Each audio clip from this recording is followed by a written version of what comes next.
नमस्कार, सत श्री अकाल। मैं अन्नू कपूर आप सभी महानुभावों का हार्दिक स्वागत करता हूं, वंदन करता हूं, अभिनंदन करता हूं एक बार फिर आपके चहीते प्रोग्राम में जिसका नाम है सुहाना सफर विद अन्नू कपूर, सिर्फ 92.7 बिग एफएम पर। हिंदी सिनेमा के नगमों का ये कारवां आप जैसे रसिक श्रोताओं के साथ बढ़ते बढ़ते उस मुकाम पर आ गया है जहां हजारों लोग न सिर्फ इसे अपने रेडियो पे सुन रहे हैं बल्कि हमारे स्टूडियो में आने के लिए हमें एसएमएस भेज रहे हैं, ईमेल्स कर रहे हैं। कमाल का रिस्पांस है, बहुत शुक्राना अदा करता हूं उन सबका। आज बात करेंगे हिंदी सिनेमा के उस साल की जिस साल में हमारे देश ने काफ़ी ट्रेजेडीज का सामना किया, दुखांत रहा थोड़ा सा देश के लिए। ईयर ऑफ 1984, 1984 के गाने हैं, गानों से जुड़े हुए कुछ लोग हैं, उन लोगों से जुड़े हुए कुछ किस्से हैं। आप सुनते रहें सुहाना सफर विद अन्नू कपूर, सिर्फ 92.7 बिग एफएम पर। हम आज बात करेंगे 1984 की फिल्मों की और उनसे जुड़े किस्से कहानियों की। कोई भी एक फिल्म चुन लेते हैं, बड़ी प्रोमिनेंट सी फिल्म। सो जहन में आ रही है एक film Sharaabi, directed by Prakash Mehra, produce by Satyendra Pal Chaudhary. दोनों दोस्त भी थे बहुत अच्छे। इस फिल्म का म्यूजिक दिया था बप्पी लहरी ने और गीत लिखे थे अनजान साहब ने। Main starring Jayaprada, Pran, Om Prakash and none other than Amitabh Bachchan. गाने सारे ठीक अच्छे थे, हिट थे और बप्पी लहरी ने गाने अच्छे बनाए थे। बप्पी लहरी को अवार्ड भी मिला था for the best music director. बहुत अच्छी कंपोजिशन लगती है। एक बड़ी पुरानी कंपोजिशन आ रही है शंकर जयकिशन की, फिल्म थी जहां प्यार मिले। इस देखिए बात चल रही है फिल्म शराबी का। मेरा काम है अपने श्रोताओं को, अपने दर्शकों का मनोरंजन करवाना। दूसरे लोग भी करते हैं, with due respect to all, लेकिन कुछ तो डिफरेंट होना चाहिए, कुछ तो होना चाहिए कि जब लोग खिंचे हुए हमारे पास आए, लोगों को हमारा प्रोग्राम सुन के लगे कि कुछ बात दम है सुहाना सफर विद अन्नू कपूर में। बात चल रही थी शराबी की। इस फिल्म का एक डायलॉग बहुत मशहूर हुआ था, मूछें हो तो नत्थूलाल जैसी वरना ना। इस फिल्म में अगर आप गौर करेंगे तो अमिताभ बच्चन का एक स्टाइल बड़ा पॉपुलर हुआ था कि वो एक हाथ अपना जेब में रखकर एक्ट किया करते। हाँ जी, अब वो स्टाइल है। आप ताज्जुब करेंगे कि डायलॉग बोलते वक्त 90% एक्टर्स के सामने एक समस्या आती है कि अपने हाथों का क्या करें। मैं सच बोल रहा हूँ आपको। अपने हाथों का क्या करें? ये तो हाथ बांध के खड़े हो जाएंगे, ये हाथ पीछे कर लेंगे शेखू शहनशाह बनने के चक्कर के अंदर, या फिर अपने दोनों हाथ पैंटों के अंदर डाल लेंगे अपनी अथॉरिटी बताने के लिए। लेकिन अमिताभ बच्चन, दिलीप कुमार, बलराज साहनी जैसे जो महान एक्टर्स हैं, रॉबर्ट डिनीरो जैसे एक्टर्स हैं, वो अपने हाथों का डायलॉग बोलते हुए इतना खूबसूरत इस्तेमाल करते हैं कि ऑड नहीं लगता। सो अमिताभ बच्चन का सब लगा एक स्टाइल था, जेब में हाथ डाले रहते थे। हाथ में चोट आई हुई थी, बेचारे घायल तो हुए थे। 82 में आपको पता है कुली की शूटिंग के दौरान घायल हो गए थे। तो उन्होंने कहा यार मतलब शूटिंग है, करना है, मैं क्या करूं? तो प्रकाश मेहरा ने कहा यार ऐसा है कि शराबी हो, शायद उसमें कुछ रोल था कि बिगड़े हुए बाप के। तो अमिताभ बच्चन ने भी अपना एक हाथ अपने जेब में डाल लिया। प्रोड्यूसर डायरेक्टर ने कहा यार ऐसा कर लो, कर लिया। आप सबको बता दूं कि अमिताभ बच्चन को कुली की शूटिंग के दौरान चोट लग गई थी। ये फाइट सीन के दौरान हुआ था। ये दरअसल पुनीत इस्सर की वजह से चोट नहीं लगी, बिलीव यू मी। चोट लगी थी शफलिंग की वजह से, चोट लगी थी मिस टाइमिंग की वजह से। ये मुक्का जब आ रहा है, देखिए ध्यान रखिएगा, फिल्म की जो फाइटिंग है वो एक कला है। अकबर बख्शी हो, चाहे अपना श्याम कौशल हो, चाहे अपना टीनू वर्मा हो, ये बहुत कलाकार लोग हैं। उनको ही मत समझिएगा कि कुछ भी कर दिया, डुचुंग डुचुंग करते नहीं है। इतना मेहनत मशक्कत के साथ काम करते हैं ये लोग, ठीक है। तो ये एक आर्ट है, ये कला है, ये क्राफ्ट है। तो पुनीत इस्सर ने जब मुक्का मारा तो उसको मालूम था कि मुक्का, पुनीत इस्सर 7th या 5th degree karate black belt का आदमी है। उसको अपनी बॉडी के ऊपर पूरी तरह से कंट्रोल है कि कहां रुकना है, कितना आगे बढ़ना है, कितने स्पीड से जाना है। और ध्यान रखिएगा, फाइट, फिल्म की जो फाइट है उसका मतलब यह होता है कि आपको, दर्शक को, देखने वाले को लगे कि लग गई जी, लेकिन एक्चुअल लगे नहीं। तो पुनीत इस्सर ने जब चार्ज किया अपने पंच के साथ तो वो बिल्कुल अपनी जगह सही था, लेकिन बाय मिस्टेक अमिताभ बच्चन साहब का पैर स्लिप हुआ या कुछ हुआ, और जो मुक्के के ऊपर उनको पीछे जाना था उस वजह से वो मुक्के की तरफ आ गए। Try to understand.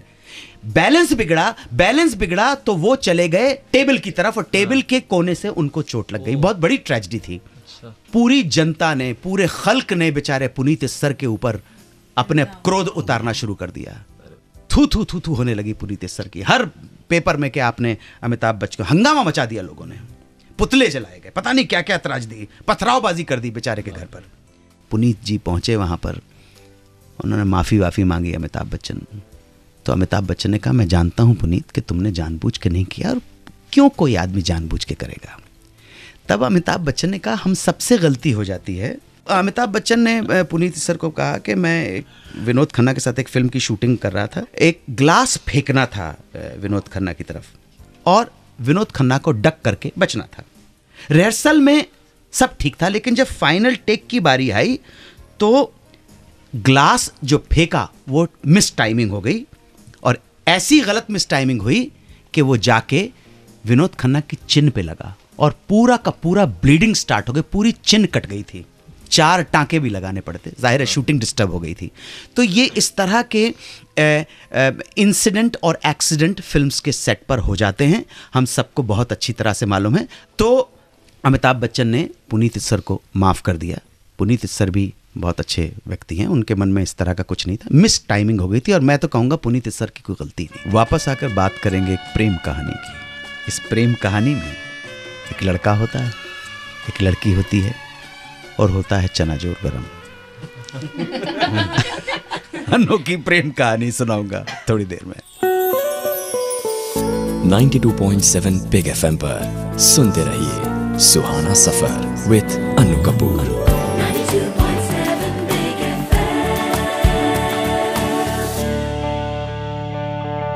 तो मेरे मेहरबान कदरदान, बात चल रही है आज 1984 की, और 1984 की एक और फिल्म की चर्चा करेंगे। फिल्म का नाम तोहफा। जीवन के सत्य का दर्शन जितना बप्पी लहरी ने इस गाने में कहा। जिस प्रेम कहानी का जिक्र मैंने अभी थोड़ी देर पहले आपसे किया था, वो प्रेम कहानी है जितेंद्र की। अभी 1984 की बात चली है, तोहफा की बात चली है, तो जितेंद्र जी की प्रेम कहानी के मैरीन ड्राइव पर बैठे चने खा रहे थे, तभी उधर से एक खूबसूरत लड़की गुजरी। जितेंद्र के दोस्तों को शरारत सूझी, उन्होंने उस लड़की की तरफ कुछ चने उछाल दिए। जवानी में थोड़ा बहुत छिछोरापन तो चलता ही है। उन्होंने उस लड़की की तरफ कुछ चने उछाल दिए। दोस्तों को जितेंद्र ने देखा, उनको भी शरारत सूझी और उन्होंने भी चने उछाल दिए। उनके फेंके हुए चने जिस लड़की के चेहरे पर लगे, उस लड़की का नाम था शोभा। शोभा की मुख की शोभा उन चनों से बिगड़ी नहीं, लेकिन शोभा ने गुस्से में जरूर देखा। जितेंद्र डर गए, क्योंकि रियल लाइफ में अगर जितेंद्र जैसा खूबसूरत आदमी भी अगर चने उछालने जैसी हरकतें करेगा, तो शोभा जैसी शरीफ घर की लड़की, शरीफ लड़की ऐसे ही रिएक्ट करेगी, ऐसे ही गुस्सा होगी। ये तो हमारी हिंदी फिल्मों में होता है कि हीरो छिछोरापंती कर रहा है और उसी छिछोरे और नंगे हीरो की तरफ हीरोइन जो होती है लव करने लगती है। लेकिन रियल लाइफ में एक्चुअली आप लोग बैठी हुई हैं, बताओ ना आपको कैसा लड़का पसंद है जिसके साथ you want to fall in love? कैसा लड़का पसंद है? छिछोरा हो, मवाली हो, कुछ बात करने? नहीं ऐसा। अगर आपको पसंद है तो अगर मैं आपका डैडी होता तो आपको मारता बहुत बुरी तरह। तो Shobha came from a good family. हमारे देश की लड़कियां अभी भी बहुत शालीन है, मैं सच बोल रहा हूँ आपको, सच कह रहा हूँ। वो हाँ चलो फिल्म में आने के बाद बहन राखी सावंत कुछ भी कर ले, लेकिन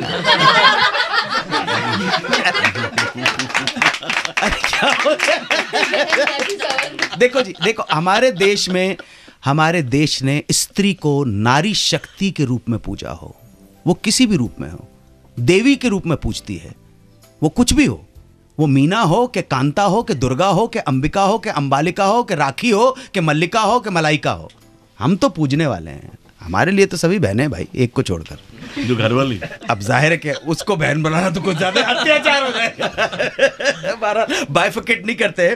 तो जितेंद्र की तरफ जब उन्होंने रिएक्ट किया शोभा ने, एक लड़की थी शरीफ घराने की, तो जितेंद्र डर गए। जितेंद्र भी अच्छे संभ्रांत घर के बंदा है, ऐसा नहीं है कि, लेकिन क्या होता है कभी कभी यू गेट कैरिड अवे दोस्तों के साथ बैठ के। ज़माना कुछ और था, इतना ज़माना उछृंखल नहीं हुआ था। जितेंद्र ने एक्सप्लेन किया कि वो गलती से मेरे हाथ से छूट गया था, मेरा ऐसा कोई इरादा नहीं था कि आपकी इंसल्ट करूं या किसी भी तरह से आपको टीस करूं, लेकिन एक बात बहुत अच्छी हो गई कि चने के बहाने आपसे बात तो हो गई। अब इस खूबसूरत जितेंद्र की इस बात से, इस ह्यूमिलिटी से, इस विनम्रता से शोभा भी थोड़ी पिघल गई, मुस्कुरा दी, हंस पड़ी। अब लोग कहते हैं ना कि हंसी के तो बस ऐसा ही हुआ। शोभा ने पहली मुलाकात में अपना नाम बता दिया, इंट्रोडक्शन हुआ, और ये वादा भी हो गया कि चलो जो हुआ सो हुआ, लेकिन अब दोबारा मिलेंगे, अब चने फेंकने की ज़रूरत नहीं है। और इस वादे के साथ उस दिन की मुलाकात ख़त्म हुई। लेकिन जैसे जैसे दिन, हफ्ते, महीने बीते, मुलाकातें अंतरंगता में तब्दील हो गई और दोस्ती बदल गई इश्क में। जितेंद्र ने फिल्मों में काम करना शुरू किया, जितेंद्र बन गए स्टार। तब शोभा ब्रिटिश एयरवेज में एयर होस्टेस थी, लेकिन जितेंद्र ने वादा किया था कि फिल्म विदाई के हिट होते ही वो शोभा के घर से उनकी विदाई करवा देंगे, और ऐसा ही हुआ। जितेंद्र साहब की एक फिल्म आई विदाई, वो फिल्म हिट हो गई, और कहते हैं उस जमाने में विदाई फिल्म ने 9 करोड़ रुपए का बिजनेस किया था। 31 अक्टूबर 1974 को जितेंद्र और शोभा परिणय सूत्र में बंध गए। 1984 की एक फिल्म की कहानी दिलीप कुमार ने एक नहीं, दो नहीं, 3 बार सुनी, और हीरो भी चुना गया दिलीप कुमार की ही मर्जी से। ये फिल्म कौन सी थी और ऐसा क्यों हुआ? 92.7 बिग FM पर सुनते रहिए सुहाना सफर विद अनु कपूर।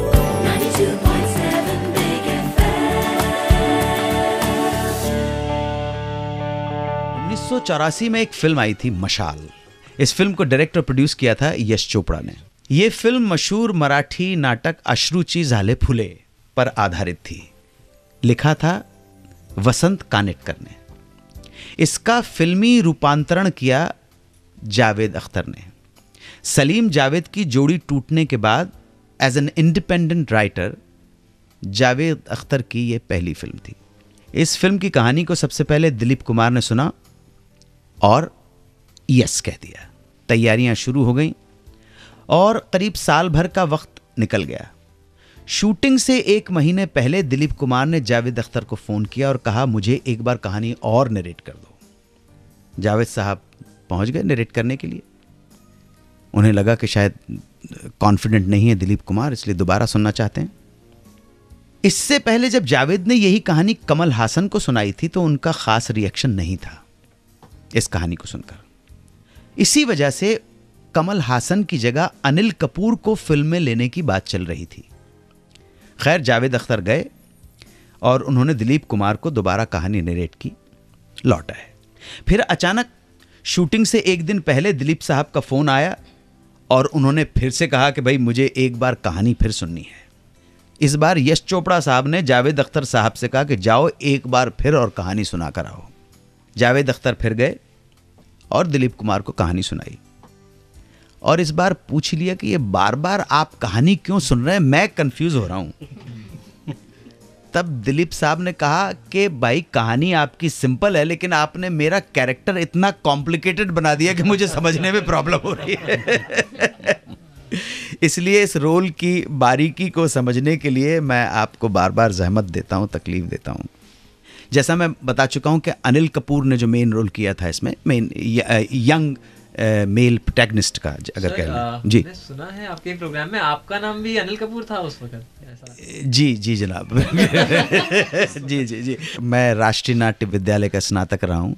अनिल कपूर के नाम से ही मुझे डिग्री या डिप्लोमा NSD का मिला है। अनिल कपूर ही मेरा नाम था और अनिल कपूर की वजह से ही, ये मेरे कंटेम्प्रेरी हैं, शायद ये 1 साल पहले आ गए थे, सीनियर हैं, उम्र में शायद छोटे होंगे, और अगर बड़े भी हैं तो कभी स्वीकार नहीं करेंगे। ये हीरोज़ का ये बड़ा प्रॉब्लम होता है। आप समझ रही है जी। तो इनकी वजह से मुझे लगा कि भाई वो हीरो हैं, है ना, और अपने यहाँ जो हीरो बन जाता है तो वो तो हीरो ही होता है। ठीक है, कलाकार हो या नहीं हो, हीरो तो हीरो होता है, समझे ना। तो मैंने कहा भाई हम ही छोटे हैं, हम ही अपना नाम चेंज कर लेते हैं। बहरहाल इत्तेफाक से आपने जब बात छेड़ी तो मैं आपको बता दूं, मशाल फिल्म में एक शॉट मेरा भी है। हाँ, मुझे यश चोपड़ा प्रोडक्शन की तरफ से 4,000 रुपए मिले थे, लेकिन नाम था अनिल कपूर। तो एक बार यश चोपड़ा के अकाउंट सेक्शन को थोड़ा कंफ्यूजन हो गया। एक 10,000 रुपए का अनिल कपूर के नाम का चेक अकाउंट वाले ने मेरे हाथ में थमा दिया।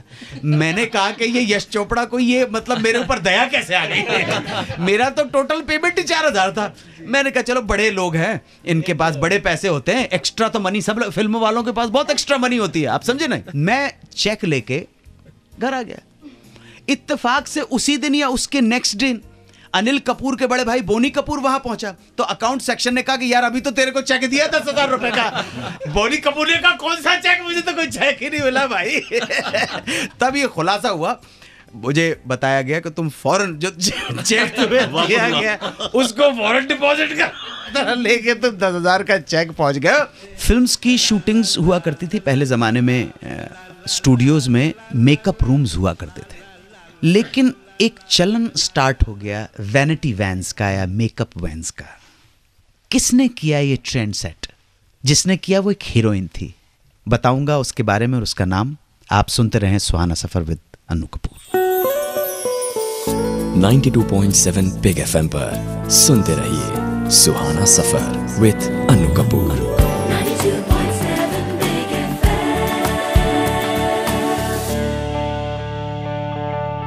1984 की चर्चा चल रही है। इस साल की एक और फिल्म के बारे में बात करेंगे, सोहनी महिवाल। इस फिल्म को डायरेक्ट किया उमेश मेहरा ने और प्रोड्यूस किया FC मेहरा ने। इस फिल्म के hero any idea? Sunny Deol और हीरोइन पूनम ढिल्लों। पूनम ढिल्लों ही वो हीरोइन, वो शख्सियत जो हिंदुस्तान में वैनिटी वैन का कॉन्सेप्ट लेकर आई। सुनिएगा, हाँ, एक बार वो लॉस एंजलिस में थी, विजिट कर रही थी, तो वहाँ अपने दोस्त जगमोहन मुंद्रा एक डायरेक्टर हुआ करते जो कमला फिल्म बनाई थी दीप्ति नावल को लेकर, उनके सेट पे पहुंची हूँ। जगमोहन मुंद्रा तब तक लॉस एंजलिस में सेटल होने की कोशिश कर रहे थे, और जगमोहन मुंद्रा के लॉस एंजलिस के सेट पर ही उन्होंने पहली बार वैनिटी वैन जैसी चीज़ देखी कि भाई हाँ ऐसा कुछ होता है, जिसमें कलाकारों के आराम, कंफर्ट की सारी सुख सुविधाएं थी। बचपन में मैं ये मोबिल वैन्स को देखा करता था। हम शिवपुरी में रहा करते थे और वहाँ उस ज़माने में फॉरेनर्स की कारें गुजरा करती थी और मोबिल वैन्स के साथ वो चला करते थे। तब मैंने बचपन में देख लिया था, टॉयलेट भी है और बेड भी है और एक गैस स्टोव भी लगा हुआ, मैंने बचपन में तब देखा था। तो पूनम ढिल्लों ने लॉस एंजलिस में जगमोहन मुंद्रा के सेट पर ये वैनिटी वैन देखी और उन्हें ये आइडिया बहुत पसंद आया, मन में भा गया और उन्होंने डिसाइड किया कि हिंदुस्तान में भी वो इस कॉन्सेप्ट को इंट्रोड्यूस करेंगे। 1991 में उन्होंने जे ट्रेवल्स के साथ मिलकर 25 वैनिटी वैन बनवाई और इंडिया में लॉन्च कर दिया। शुरू में जो प्रोड्यूसर्स थे उन्होंने एनकरेज नहीं किया, कॉन्सेप्ट समझ में नहीं आया, वैनिटी वैन क्यों हायर करूं यार, मेरे पास तो स्टूडियो है और एक दो जो बड़े बड़े हैं, बाकी अन्नू कपूर जैसे लोग तो बाहरी पे चेंज कर लेंगे। आप समझने की कोशिश कीजिए, ड्रेस रूम में जाके चेंज कर लेंगे, ड्रेस रूम में जाके चेंज कर लेंगे। आप समझे ना, बाकी तो मेन तो ये था। तो उन्होंने पूनम ढिल्लों को डिस्करेज किया, खर्चा प्रोडक्शन का बढ़ जाएगा, आप तो जानते हैं हिंदुस्तानियों की आदत है, उन्होंने जो बहुत ज्यादा खर्चा बढ़ जाएगा। तो हर एक ने अपना अपना लॉजिक देना शुरू किया। शुरू में डिस्करेज किया, लेकिन धीरे धीरे किसी एक प्रोड्यूसर ने, कोई एक प्रोड्यूसर हिम्मत वाला होता है, उस प्रोड्यूसर ने कहा कि अच्छा मैं ट्राई करता हूं। उसके देखा देखी दूसरे ने ट्राई किया और धीरे धीरे चलन शुरू हो गया और धीरे धीरे माहौल बदलता चला गया। लोगों को इसकी इंपॉर्टेंस पता लगी, मोबिलिटी है भाई। अब फिल्म सिटी में या किसी जगह पर आप शूटिंग कर रहे हैं, वहां पर तो स्टूडियो जंगल में जाके जंगल में वहां भी ले जा सकते हैं। हाँ जी। और स्टार्स ने धीरे धीरे वैनिटी वैन रखना शुरू कर दिया, स्टार्स तक आ गए। प्रोड्यूसर ने हायर करना शुरू किया तो बड़े बड़े स्टार्स ने अपनी खुद की vanity van, personal vanity van या मेकअप वैन रखना शुरू कर दिया। लेकिन कुछ भी हो, वैनिटी वैन का कॉन्सेप्ट इंट्रोड्यूस किया पूनम ढिल्लों ने। पूनम ढिल्लों ने तो अपनी कंपनी का नाम भी वैनिटी रखा, और ये नाम इतना पॉपुलर हो गया कि आज भी मेकअप वैन को इंडस्ट्री में वैनिटी वैन के नाम से जानते हैं। तो आइए बात करते हैं पूनम ढिल्लों की फिल्म सोहिनी महिवाल की। ये फिल्म हिट तो नहीं हुई, मगर फिल्म के गीतों ने जनता के मन में अपनी जगह बना ली। फिल्म का म्यूजिक दिया था अनु मलिक ने और गीत लिखे थे आनंद बख्शी ने। इस फिल्म के गीत सोहनी चनाब्दी के लिए अनुपमा देशपांडे ने ये गीत गाया था। उन्हें फिल्म फेयर का बेस्ट प्लेबैक सिंगर का अवार्ड मिला। अनु मलिक को नॉमिनेशन मिला था एज बेस्ट म्यूजिक डायरेक्टर, और आनंद बख्शी को बेस्ट लिरिक्स सोहनी चनाब्दी के गीत के लिए भी अवार्ड मिला। और ब्रह्मानंद शर्मा को फिल्म फेयर का बेस्ट साउंड का अवार्ड मिला। बेस्ट एडिटिंग का फिल्म फेयर अवार्ड मिला MS शिंदे को। सोहनी महिवाल बेशक उतनी ज्यादा कामयाब फिल्म नहीं रही, लेकिन फिर भी अवार्ड्स उसको। जी, वापस आकर बताऊंगा कि हिंदुस्तान की पहली सेक्स कॉमेडी फिल्म कौन सी थी। 92.7 बिग FM पर सुनते रहिए सुहाना सफर विद अनु कपूर।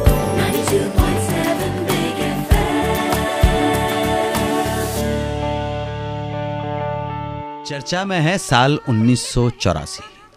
1984 की एक फिल्म जिसे हम कह सकते हैं कि वो फिल्म हमारे देश की पहली सेक्स कॉमेडी फिल्म थी। इस फिल्म का नाम था उत्सव।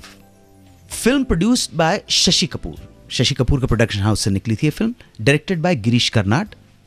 फिल्म का म्यूजिक लक्ष्मीकांत प्यारेलाल, गीत लिखे थे पंडित वसंत देव ने। इसमें रेखा भी थी। जी, अरे सर, अरे उन्हीं के ऊपर तो है बाबूजी। फिर तो कॉमेडी हो जाए।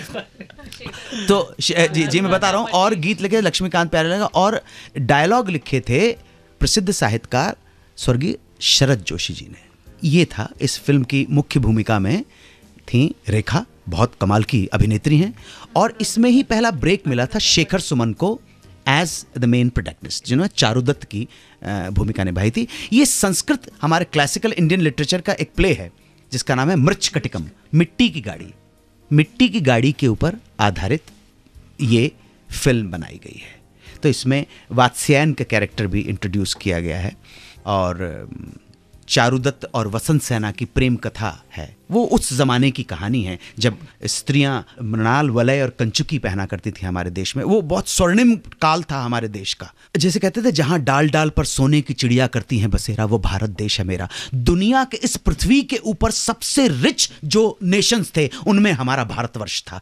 तो जब आदमी इतना रिच होता है ना, तो उसका मानसिक उड़ान ऊंची हो जाती है। जब आप समृद्धशाली होते हैं तो आपका मेंटल स्टैंडर्ड भी बहुत ऊंचा हो जाता है।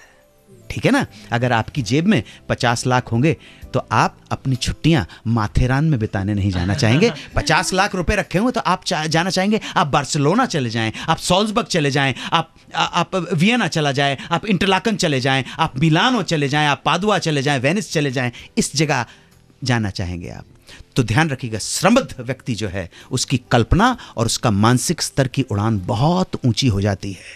झोपड़ी के अंदर नानक और कबीर एक बहुत बड़ी घटना है, बहुत बड़ा चमत्कार है। झोपड़ी में पैदा होने वाला हर व्यक्ति संत चोखा मिला और तुकोराम और नानक और कबीर थोड़े होता है। इसलिए समृद्धि बहुत जरूरी है। भारत समृद्ध था, इसलिए कामसूत्र की बात कर पाया। तो उत्सव के अंदर वात्स्यायन का कैरेक्टर है। अब मामला गंभीर हो रहा है। देखिए, हमने कहा था सेक्स कॉमेडी वो फ्रिवलेस है, वो हंसी वाली चीज है, लेकिन गंभीरता की तरफ जब जाएंगे तो सृष्टि का केंद्र बिंदु ही यही है। इसी वजह से तो हम हैं। मृच्छकटिकम के ऊपर उत्सव फिल्म बनी और बहुत अच्छा म्यूजिक था। संयोग से आप ये देखिए कि इस फिल्म का मैं भी एक हिस्सा था, मैंने भी एक रोल किया। और सबसे पहला screen test, if I am not mistaken, मैं थोड़ा सा डेट शायद भूला, 19 जुलाई 1982 को मैंने एक दूसरे रोल के लिए स्क्रीन टेस्ट दिया था गिरीश कर्नाड साहब के कहने के ऊपर। आरके स्टूडियो में एक रंगमंच का कर्मी का पता नहीं क्या रोल है, वो उसका स्क्रीन टेस्ट दिया था। और अब होता यह है कि श्याम बेनेगल साहब की फिल्म शूटिंग कर रहा था मैं 1982 में, मंडी फिल्म की। वहीं पर शबाना आज़मी जी के माध्यम से जावेद अख्तर से मुलाकात हुई और उन्होंने मुझे एक रोल ऑफ़र कर दिया। मैं बेताब एक फ़िल्म लिख रहा हूँ भाई, एक छोटा सा रोल निकला है, तुम करना चाहोगे क्या? मैंने कहा साहब बेगर्स कांट बी चूजर्स। तो उन्होंने कहा कि आ जाओ तुम। तो मैं 22 अक्टूबर 1982 को पहली बार हवाई जहाज़ में बैठा, पहली बार बॉम्बे पहुंचा। तब बॉम्बे हुआ करता था और मैं विक्रमजीत जी के ऑफिस में, सनी के फूफा जी विक्रमजीत सिंह जी दयाल, उनके साथ पहले ही दिन मेरा बड़ा अच्छा जम गया। तो उन्होंने मुझे 2000 रुपया मेरे हाथ में रख दिया, कहने लगे शूटिंग थोड़ा आगे बढ़ गई है, तुमको 31 अक्टूबर को जाना है। कहाँ जाना है? बैंगलोर जाना है। मैंने कहा जी ठीक है। तो 31 अक्टूबर को कोई दोपहर की या शाम की फ़्लाइट थी मेरी बैंगलोर की। 12 बजे गिरीश कर्नाड साहब आए और उन्होंने कहा कि मेरी फिल्म में रोल करोगे? तो मैं आपको बता चुका हूँ 19 जुलाई 1982 को उन्होंने स्क्रीन टेस्ट लिया था, वो तो दे चुका था। मैंने कहा सर अगर रोल में दम है तो ज़रूर करूँगा, क्योंकि पीछे मंडी का विश्वास था, मंडी फिल्म करके आया था और बेताब फिल्म करने जा रहा था, तो मन में एक आत्मविश्वास आ जाता है। उन्होंने कहा damn it I want you to play मासियर। स्क्रिप्ट मुझे पता थी कि स्क्रिप्ट क्या है। तो उन्होंने कहा I want you to play मासियर। मैं बिलीव ही नहीं कर पाया कि एक running parallel role Girish Karnad साहब मुझे ऑफर कर रहे हैं। इसी बीच में ओमपुरी नीचे उतर के आए। तो ओमपुरी ने कहा गिरीश अन्नू के साथ क्या कर रहे हो? गिरीश कर्नाड ने कहा ओम तुमने अर्धसत्य की वजह से उत्सव छोड़ दी है, मैंने तुम्हारा रोल अन्नू कपूर को दे दिया है। ये उत्सव की मेरी कहानी थी। और शशि साहब ने मुझे उस फिल्म को करने के, आप देखिए एक फटीचर गरीब आदमी को 30,000 रुपए दिए थे मुझे। और हाँ साहब उत्सव का एक गीत बहुत पसंद है मुझे, मन क्यों बहका, और बहका तो है ही, दोनों बहनों ने गाया है। गगन तले सांझ ढले गगन तले हम कितने एकाकी, छोड़ चले नैनों को किरणों के बाकी। पंडित वसंत देव, क्या बात है, क्या बात है, क्या रचना है। वसंत देव जी को सादर प्रणाम करना चाहता हूँ। उसके बाद उन्होंने सुर संगम के गीत भी लिखे थे। आए सुर के पंछी आए, अंबर के ओंकार नाद की गूंज उठाते आए, आए सुर के पंछी आए। क्या बात है। किरणों की अवरोह राह से धरती पर उतराए, माटी को छूकर जीने की मन में चाह जगाए, आए सुर के पंछी आए। क्या बात है। पंडित वसंत देव जी ने क्या गीत लिखा है। और इसी फिल्म का एक गीत और बनाना चाहूँगा, धन्य भाग सेवा का अवसर पाया, चरण कमल की धूल बना मैं, मोक्ष द्वार तक आया, धन्य भाग सेवा का अवसर पाया। उसमें एक लाइन है कि हरि अनंत हरि रूप अनंता। कितनी सुंदर भाषा है। हरि अनंत हरि रूप अनंता, हर कोई कैसे ध्यावे, राग रागनी के स्वर स्वर में हरि निज रूप दिखाया, धन्य भाग सेवा का अवसर पाया। ऐसे ही वसंत देव ने उत्सव फिल्म में लक्ष्मीकांत प्यारेलाल के लिए एक बहुत सुंदर गीत लिखा था, सांझ ढले गगन तले हम कितने एकाकी। तो मेरे मेहरबान कदरदान, चर्चा में रहा साल 1984। थोड़ी देर में जब वापस लौटूंगा तो बात करेंगे 1984 की कुछ और फिल्मों की और 1984 का लेखा जोखा। 92.7 बिग FM पर सुनते रहिए सुहाना सफर विद अनु कपूर।